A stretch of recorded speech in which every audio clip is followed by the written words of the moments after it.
He laughed when he fired me. Right there, in front of the entire product team. As if stealing my design and erasing my name was some kind of inside joke. He thought I'd walk away. I almost did, until I remembered one thing he forgot to delete. Now, let me tell you exactly how his world unraveled, one document at a time. The champagne glass in his hand that day? It would be the last victory toast he'd ever make. Because the letter I sent 3 weeks later didn't just wipe that smirk off his face, it buried his empire. My name is Julia Rains. And for 2 years, I poured my soul into something that would revolutionize image processing. Every 16-hour day, every missed holiday, every line of code I wrote in that cramped Chicago office. It all led to this moment. The conference room on the 42nd floor of Lumen Edge Systems was packed with investors, their suits worth more than my annual salary, all waiting to see the future I'd built with my bare hands. I stood at the front, my laptop connected to the massive display, ready to unveil OptiCore, the AI-driven image processing system that would put us decades ahead of the competition. My team sat along the wall, nervous but proud. We tested this presentation 100 times. Nothing could go wrong. Then Gregory Halloran walked in. Our CEO had that particular swagger that comes from inheriting money and mistaking it for intelligence. His Armani suit caught the morning light streaming through the floor-to-ceiling windows as he raised his hand, silencing the room before I could speak.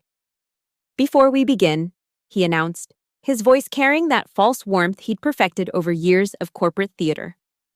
"I need to address a change in our leadership structure." My finger hovered over the presentation remote. Something cold settled in my stomach. "Effective immediately," he continued, turning to face me with a smile that didn't reach his eyes. "Julia Rains will be stepping down from her position as Chief Technology Officer." The room shifted, investors exchanged glances. My team sat frozen, mouths slightly open. I heard someone's coffee cup hit the table harder than intended. "I'm sorry." "What?"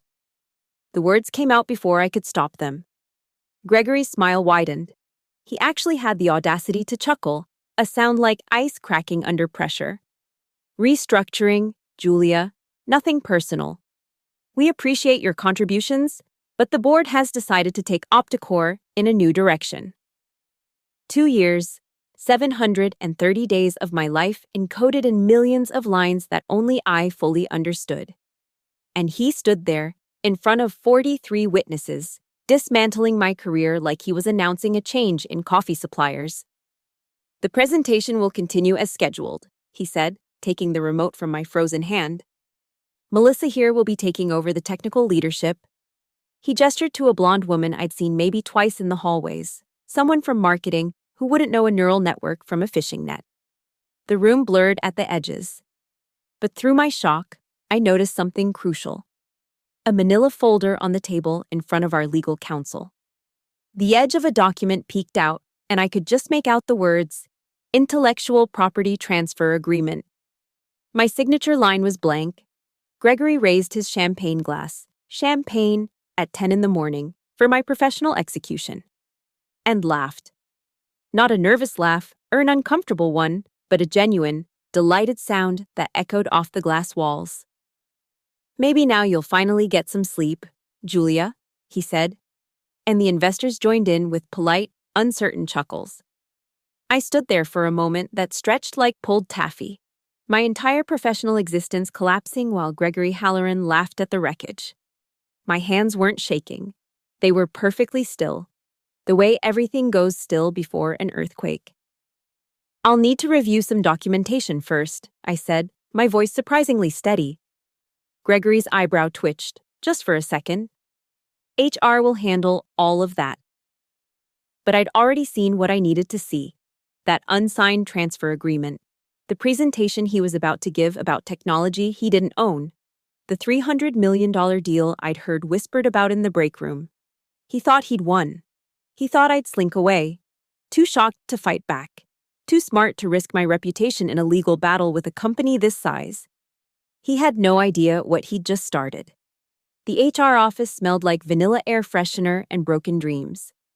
20 minutes after my public execution, I sat across from Patricia Morse, our head of human resources, who couldn't quite meet my eyes as she pushed papers across her pristine desk. 2 months severance, she said, tapping a manicured nail on the first document. Health insurance continues for 90 days. You'll need to return your company laptop, badge, and parking pass before leaving the building today. Today. After 2 years of sleeping in the server room during critical deployments, they were giving me 3 hours to pack up my professional life.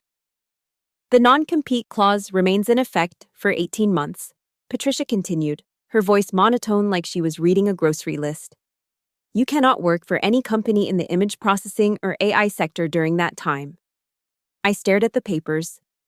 The severance was insulting. 2 months for 2 years of building their entire technical foundation. But it was the next document that made my blood run cold. The IP transfer agreement, now mysteriously filled out with today's date. I need to review this with my attorney, I said. Patricia's plastic smile flickered. I'm afraid that won't be possible. These agreements need to be signed before you leave the building, or we'll have to consider it a termination for cause. No severance. The door opened behind me. I didn't need to turn around to know who it was. Gregory's cologne announced him like a toxic fog. He moved around the desk, leaning against the window with studied casualness. Julia, he said, wearing that concerned expression he probably practiced in the mirror. I know this is difficult, but think about your future. The tech world is small. You don't want to be known as someone who makes things complicated. Complicated? I kept my voice level, though something inside me was screaming. He walked over and actually had the nerve to put his hand on my shoulder. I could feel the weight of his Stanford class ring through my blazer. There's nothing personal here, he said, squeezing slightly. Business is business. You're brilliant, Julia. Too brilliant to throw away your career over hurt feelings. I looked up at him then. Really looked at him. His face was soft from expensive lunches, his eyes the flat gray of old dishwater. This man who couldn't code a Hello World program was stealing 2 years of my life. Sign the papers, he said softly. Take your severance. Move on. He leaned closer, and I could smell the champagne on his breath from the celebration of my demise. She's not a fighter, he whispered, just loud enough for me to hear. She's too smart to blow up her own career. Something in his tone, the absolute certainty that I would roll over and die quietly, ignited a cold fire in my chest. But I kept my face neutral as he straightened up, smoothing his tie. Patricia will take good care of you, he said, heading for the door. Then he paused, glancing back with that infuriating smile. Oh, and Julia?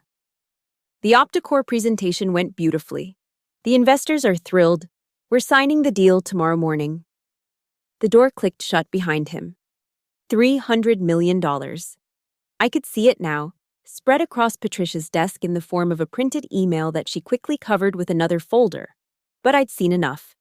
Zenith Partners, final terms for Opticore acquisition. I'll sign, I said quietly.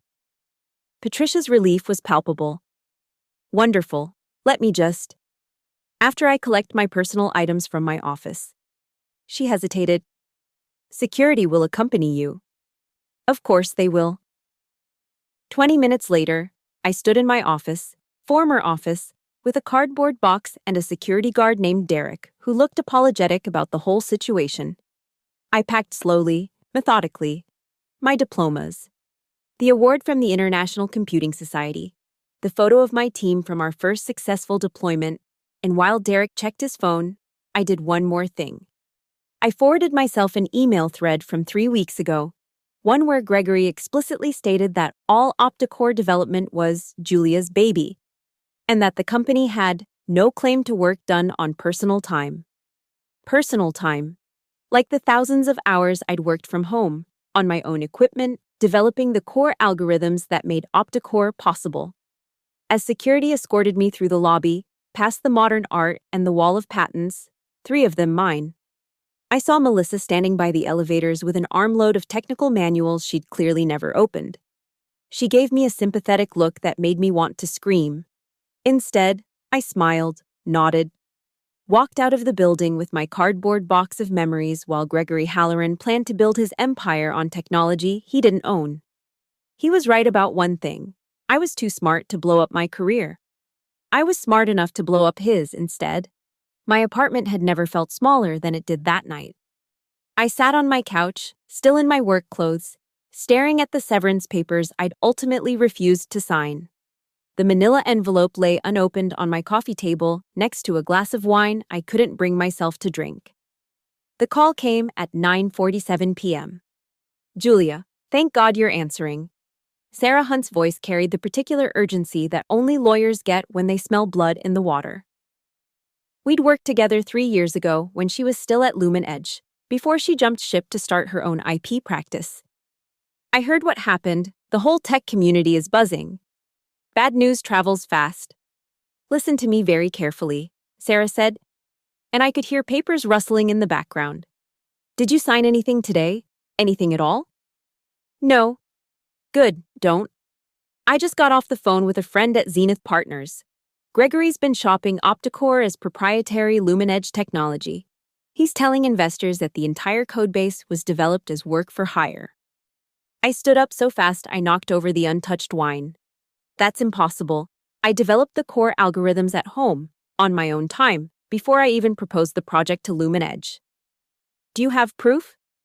"Proof?" I almost laughed. "Sarah, I have 2 years of Git commits from my personal repository. Timestamps showing weekend and midnight work. Email threads where Gregory acknowledges the work was done on personal time, and..." I walked to my home office, powering up my personal server. "I have the original provisional patent filing that I submitted myself, 6 months before Lumen Edge even knew Opticore existed." Sarah's silence was eloquent. Then, "Julia, do you understand what you're telling me?" "I'm telling you that Gregory Halloran is about to sell technology he doesn't own for $300 million. Pull up your employment contract. Section 12, subsection C." My fingers flew across the keyboard, bringing up the document I'd signed 2 years ago with such optimism. There it was, buried in the legal prose. "Employee retains all rights to intellectual property developed outside of company time and without company resources, unless explicitly transferred in writing to the company." "I never transferred it," I whispered. "Gregory knows," Sarah said. "That's why they ambushed you. That's why they tried to force you to sign today. Julia, if you don't act fast, they'll find a way to claim it anyway. They'll say you used company resources, that you developed it on company time. They'll bury you in litigation until you can't afford to fight." I stared at my screen, at the thousands of hours of work that Gregory thought he could steal with a laugh and a glass of champagne. What do I do? First, we document everything. Tonight, every commit, every email, every scrap of paper that proves ownership. Second, you file for full patent protection first thing tomorrow morning, beat them to the USPTO. And third, you write a letter that will make Gregory Halloran wet himself. I pulled up Gregory's email, the one he'd sent by mistake to the entire development team last month, the one where he'd bragged about his yacht plans once this deal went through, where he'd called the engineering team code monkeys who didn't understand business, where he'd specifically mentioned that he needed to handle the Julia situation before the Zenith deal. "Sarah," I said, feeling something shift inside me, like tectonic plates realigning. "I need you to look at something." I forwarded her the email thread. Her sharp intake of breath was gratifying. This is conspiracy to commit fraud. He knew you owned Opticore and he tried to steal it anyway." "The deal signs tomorrow morning at 10, I said. My mind suddenly crystal clear. That gives us 12 hours. "Julia, are you sure you want to do this? You could negotiate, get a settlement, walk away rich and quiet." I thought about Gregory's laugh, the way he'd called me brilliant while stealing my life's work, the absolute certainty in his voice when he'd said I wasn't a fighter. "I don't want his money," I said. "I want him to understand that some things can't be stolen, some people can't be erased." "Then we'd better get to work. Can you come to my office?" "Give me 20 minutes. I changed into jeans and a sweater. No more power suits for meetings that didn't matter. As I grabbed my laptop bag, heavy with external drives containing every piece of evidence, I caught my reflection in the hallway mirror. I didn't look like someone who'd been fired. I looked like someone who'd been freed. Gregory thought he'd killed my career today. But all he'd done was light a fuse, and tomorrow morning, when he walked into that boardroom ready to sign his $300 million deal, he'd finally understand what 2 years of midnight coding sessions had really built. Not just image processing software, a weapon, and I was about to pull the trigger. The next morning, I walked back into Lumen Edge Systems like I owned the place. Which, technically, I did, at least the parts that mattered.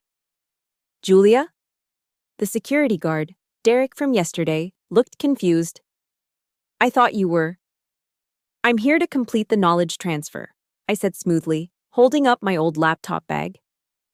Patricia asked me to brief Melissa on the Opticore systems. Can't have the new CTO flying blind, can we? He hesitated, then made a call. 5 minutes later, I was back on the 42nd floor, my visitor badge feeling like a badge of honor. The development floor was eerily quiet. My former team avoided eye contact as I passed, but I caught the questions in their sideways glances. Why was I back? Why was I so calm? Melissa was in my old office, already redecorated with motivational posters and a pink yoga mat. She looked up from my technical documentation, relief flooding her face. Julia, thank God, I've been trying to understand your authentication protocols all night. This encryption scheme is complex. Complex. That was like calling the Pacific Ocean damp. Let me help, I said, pulling up a chair. For the next 2 hours, I walked her through the surface layer of Opticore, just enough to make her dangerous, not enough to make her competent. She took notes frantically, nodding at explanations she couldn't possibly understand. The neural network architecture is proprietary, I said carefully, watching her type. The training data alone took 18 months to compile. Right. She chewed her lip, a habit that would serve her poorly in boardrooms. And the core algorithm? That's the beauty of it.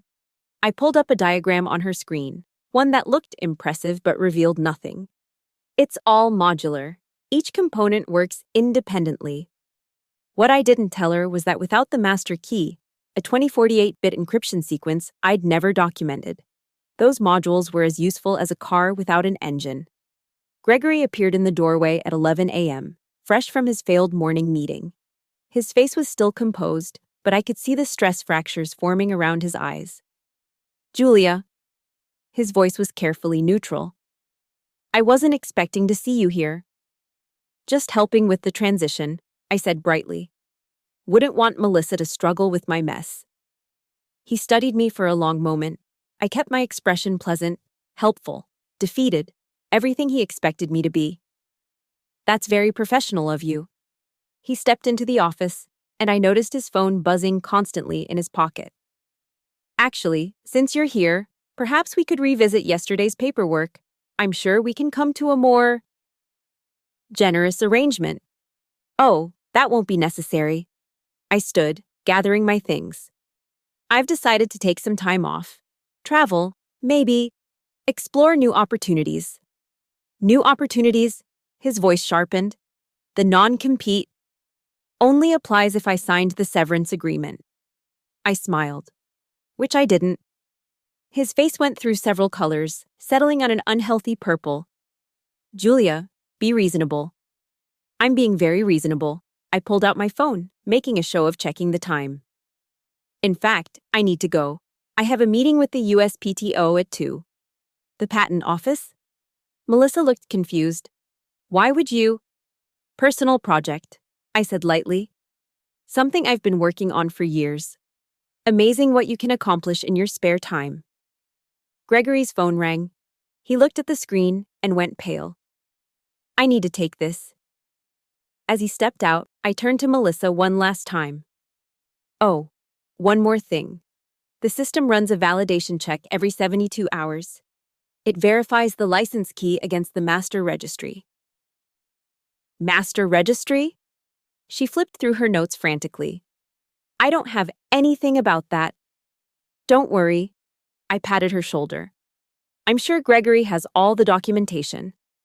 I left her there, surrounded by technical manuals she'd never understand, trying to manage a system that would start eating itself alive in exactly 71 hours and 34 minutes. In the elevator, I passed Gregory's assistant carrying a banker's box of his personal items. The Zenith Partners deal folder was visible on top, stamped with a large red "postponed" across the cover. As I walked through the lobby, I heard Gregory's voice echoing from the emergency stairwell, shouting into his phone. What do you mean she filed for patent protection this morning? That's impossible. I own that technology. No. Gregory. You owned me. Or you thought you did. There's a difference. I pushed through the revolving doors into the Chicago afternoon. My phone was buzzing with messages from Sarah, confirmations from the USPTO, and one particularly interesting email from a Zenith Partners executive asking if I was available for a confidential discussion. But I didn't read any of them yet. I had one more stop to make. The FedEx office was 3 blocks away. Inside my bag was a single envelope, addressed to Gregory Halloran and every member of the Lumen Edge board. The letter that would end his empire was just 8 paragraphs long, but each word had been chosen with surgical precision. The clerk smiled as she processed the overnight delivery. Signature required? Absolutely. I watched her affix the label. And make sure it's delivered at exactly 9 a.m. tomorrow. Just in time for the emergency board meeting I knew they'd be calling. Gregory thought I was too smart to fight. He was right. I was too smart to fight fair. I wrote the letter at 3 a.m., after 12 hours of gathering evidence with Sarah. My apartment was a war room. Laptops, external drives, printed emails covering every surface. Sarah had gone home at midnight. But I couldn't sleep. This letter would be my verdict, my vendetta, my vindication. I started writing and didn't stop until every word was perfect. To Gregory Halloran, CEO, Board of Directors, Lumen Edge Systems, Legal Department, Principal Shareholders, CC, Zenith Partners Investment Committee, Tech Industry, Weekly, Chicago Business Journal, Subject, Immediate cease and desist, unauthorized use of proprietary technology, date, timestamp 3:47, AA. Gentlemen, I am writing to inform you that Lumen Edge Systems is currently attempting to sell technology it does not own. The OptiCore image processing system was developed by me on my personal equipment during my personal time with my personal resources. At no point was the intellectual property transferred to Lumen Edge Systems. Attached you will find Git repository logs showing 1,947 commits made from my personal computer between 10 p.m. and 5 a.m., predating my employment at Lumen Edge by 6 months. Original provisional patent filing, 1 U.S. 2022 0847329, filed under my name alone, before I presented the concept to Lumen Edge. Email dated 14 months ago from Gregory Halloran stating, Julia, this OptiCore work you're doing on weekends is impressive. Keep it separate from company projects for now. Lumen Edge Employment Contract. Section 12C. Confirming I retain all rights to work created on personal time without company resources.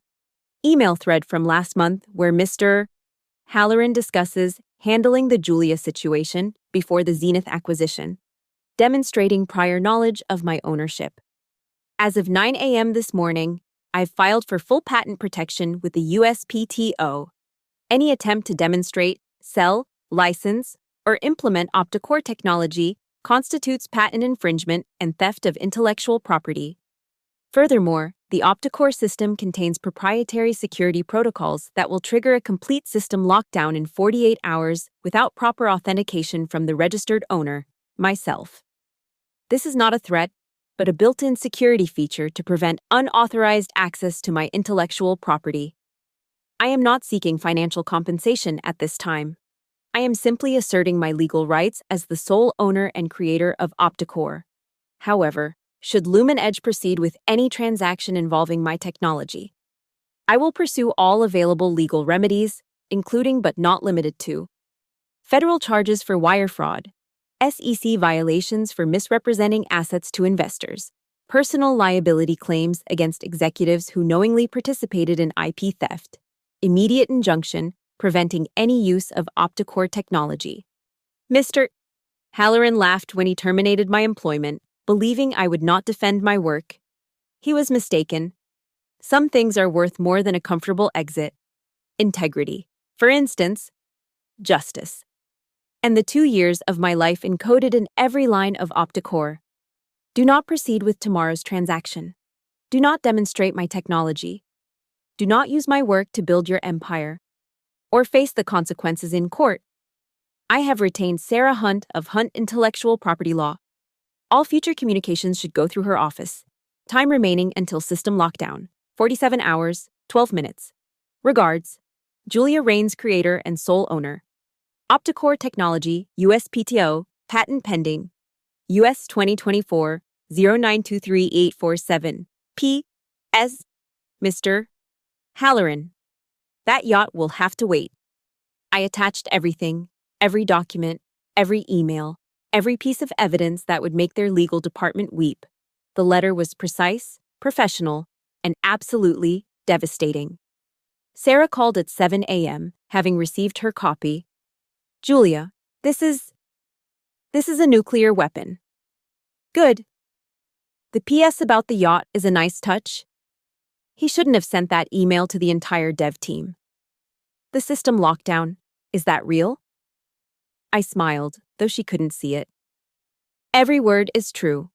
I built it in after the first time Gregory borrowed code from another developer who left. It's documented in the security protocols, page 847 of the technical manual no one ever reads. You've been planning this. I've been protecting myself. There's a difference. What happens when they receive this? I looked out my window at the Chicago skyline, Lumen Edge Tower visible in the distance. Then Gregory discovers what it feels like to watch everything you built get taken away in a single moment. Except, unlike me, he actually deserves it. The board will panic. The investors will run. Gregory might resign. I finished. We can hope. Julia, they'll try to negotiate. They'll offer you anything to make this go away quietly. Let them try. At exactly 9 a.m., my phone exploded with notifications. Calls from numbers I didn't recognize, texts from former colleagues, an email from the chairman of the board with the subject line, "Urgent, please call immediately." I turned off my phone and made breakfast. French toast with real maple syrup, the kind of breakfast you make when you've already won but your opponent doesn't know it yet, somewhere across the city. Gregory Halloran was reading my letter. I wondered if he was still laughing. Somehow, I doubted it. By noon, the implosion was spectacular. Tech Industry Weekly broke the story first. Lumen Edge Systems suspends $300 million deal amid IP dispute. Within an hour, it was everywhere. Bloomberg, TechCrunch, The Wall Street Journal. My phone, even turned off, somehow felt heavier with the weight of unread messages. Sarah called from her office landline since I wasn't answering my cell. Julia, you need to see this. I opened my laptop to find Lumen Edge's stock price in free fall, 11% down and dropping. The comment sections were brutal. Investors calling for investigations, former employees sharing their own Gregory Halloran horror stories, tech analysts questioning how a company could be so careless with IP verification. The board is in emergency session, Sarah continued. My contact says Gregory's been in there for 3 hours, trying to explain how he didn't know you owned Opticore. How's that working out for him? About as well as you'd expect. Apparently, he threw Melissa under the bus, claiming she was supposed to handle the IP transfer. Poor Melissa, 26 years old and already learning that loyalty to men like Gregory was always a one-way street. My email inbox was a digital explosion. I scrolled through, ignoring most, until one caught my eye. Michael Quaid, independent board member and former Microsoft executive. The subject line was simple. Can we talk? His message was brief. Ms. Rains. I believe there's been a catastrophic failure of leadership at Lumen Edge. I'd like to discuss the situation privately, without lawyers present. Would you be available for coffee? MQ. Interesting. Michael Quaid had a reputation for cleaning up corporate messes. If he was reaching out directly, Gregory's position was even weaker than I'd thought. At 2 p.m., another email arrived, this one from Patricia in HR. Julia, Mr. Halloran would like to schedule a call to discuss resolution options. Please advise your availability. Resolution options. Yesterday, I was being escorted out by security. Today, they wanted to negotiate. I forwarded it to Sarah with a single word. No. The local news picked up the story at 5 p.m. They used my LinkedIn photo, the one where I'm standing in front of the first Opticore prototype. They called me a whistleblower and a tech pioneer standing up to corporate theft. Gregory's photo, by contrast, was from a DUI arrest 5 years ago that had been quietly buried. Not so quiet anymore. Then came the call I'd been expecting, unknown number. But I recognized the 312 area code. I let it ring 4 times before answering. Hello, Gregory. Silence.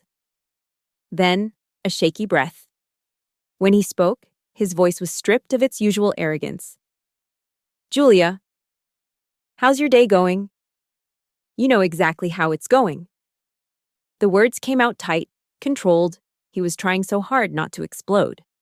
The board is demanding answers. Zenith is threatening to pull all future investment.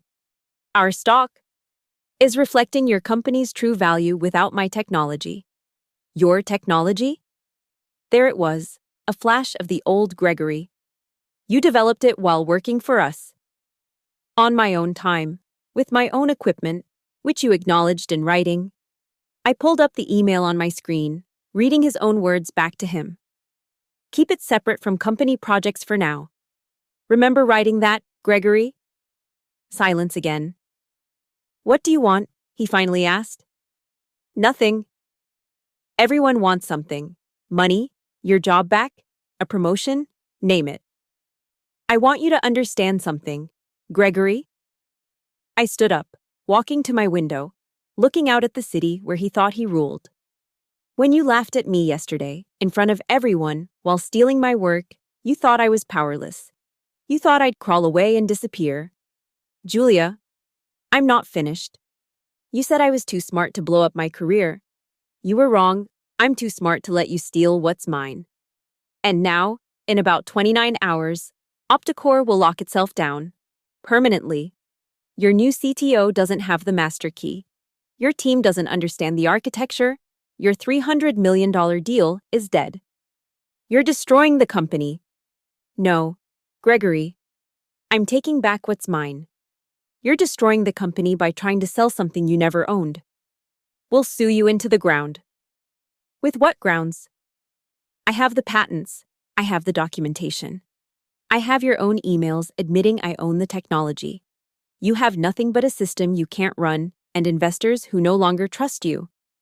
His breathing was ragged now. I could picture him in his corner office, the one with the view he loved to brag about, watching his empire crumble. The board will fire me, he said quietly. Probably. This will ruin my reputation. Definitely. You vindictive little... I hung up. 3 minutes later, another unknown number called. I didn't answer. Then another. And another. At 8 p.m., Sarah texted, "Board meeting just ended. Gregory's been placed on administrative leave pending investigation. Stock down 18%, Zenith officially pulled out."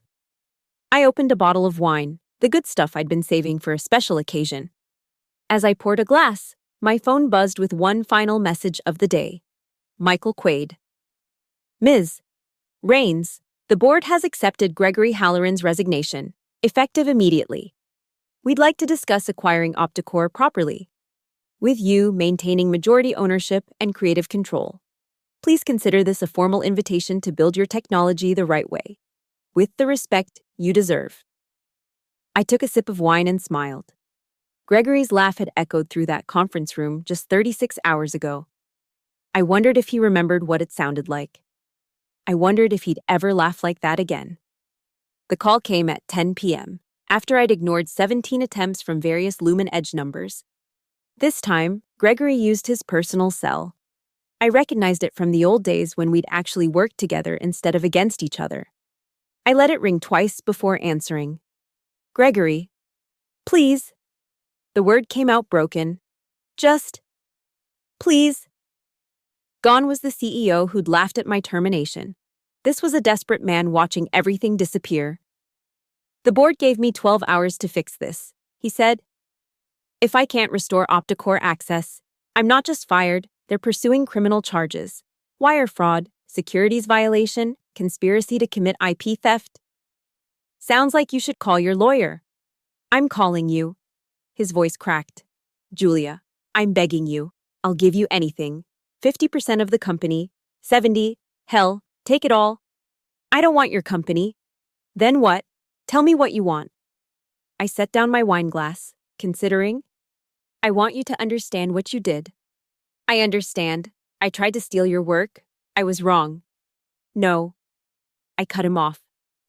You don't understand.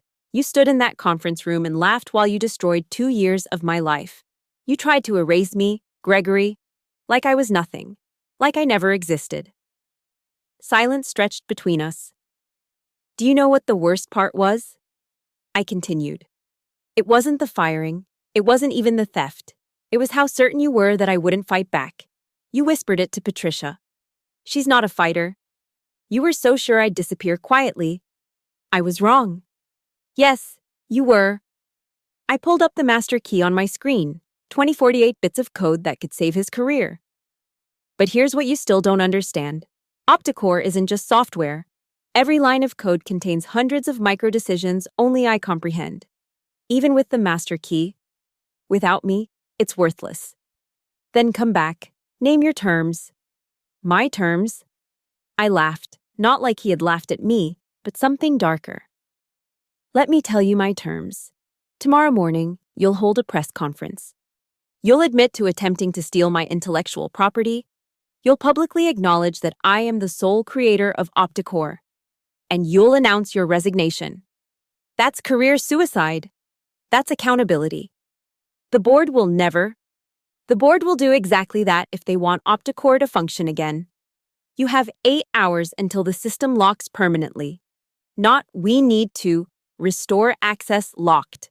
Permanent, irreversible. 2 years of development becomes digital waste. His breathing was audible through the phone. And if I do this, the press conference, the admission, everything, then I'll consider licensing OptiCore to Lumen Edge for fair market value, with me retaining full ownership and creative control. Consider? That's the offer, Gregory. Public admission, resignation, and maybe, I save your company's flagship product. This is extortion. This is consequence. I stood, walking to my wall of awards, running my finger along the frame of my first patent certificate. You played with people's lives like poker chips. You thought power meant never facing accountability. You were wrong. Julia. His voice dropped to almost a whisper. I have a family. Kids in college. This will destroy everything. You should have thought of that before you destroyed me. I'll be unhireable. No company will touch me after a public admission like that. Now you know how it feels to be erased. The silence stretched so long I thought he'd hung up. Then, barely audible. I need time to think. You have until 6 a.m. The press conference needs to be scheduled for 9 a.m., 1 hour before the permanent lock engages. How do I know you'll honor your end? You don't. I picked up my wine glass again, swirling the burgundy liquid. You'll have to trust me. The way I had to trust you when I joined Lumen Edge, when I showed you my life's work, when you promised to support innovation and creativity. I did support. You supported yourself, using my innovation, taking credit for my creativity. If I don't agree, then at 10 a.m. tomorrow, OptiCore becomes permanently inaccessible. Lumen Edge loses its primary asset. The board pursues criminal charges. And you discover what it really means to lose everything. You've changed, he said quietly. You were never this cold. I was never betrayed by someone I trusted. You created this version of me, Gregory, the one who doesn't give second chances, the one who protects what's hers. I paused at my apartment door, looking at the eviction notice that would never come now. You laughed when you fired me. You thought that was the end of my story. Julia, it was just the beginning of yours ending. I hung up before he could respond. Then I turned off my phone completely. Whatever decision Gregory made, he'd make it alone, in the dark, feeling the walls close in. Just like I had felt 36 hours ago. Except I had risen from those ashes. The question was, would he? The press conference was beautiful in its devastation. Gregory stood at the podium in the Lumen Edge lobby at exactly 9 a.m., looking like he'd aged 5 years overnight. The cameras rolled as he read from prepared notes, his hands shaking slightly. I stand before you today to correct a grave injustice, he began, his voice hollow. 2 days ago, I attempted to claim ownership of technology I did not create. The OptiCore system was developed solely by Julia Rains, whose brilliance and dedication I tried to steal for corporate gain. The reporters erupted with questions, but he continued, each word seemingly pulled from him by force. I conspired to terminate Ms. Rains's employment while simultaneously attempting to sell her intellectual property without her consent or knowledge. This was not a misunderstanding. It was theft. I watched from my apartment, Sarah beside me with champagne ready. But I didn't feel like celebrating yet. Effective immediately, I am resigning as CEO of Lumen Edge Systems, Gregory concluded. And I apologized to Julia Rains, whose innovation I tried to claim, whose career I tried to destroy, and whose resilience I severely underestimated. He walked away from the podium without taking questions, and for a moment, just a moment, I almost felt sorry for him. Almost. At 9:47 a.m., with 13 minutes left before permanent lockdown, I entered the master key remotely.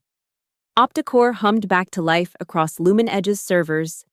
Melissa probably cried with relief.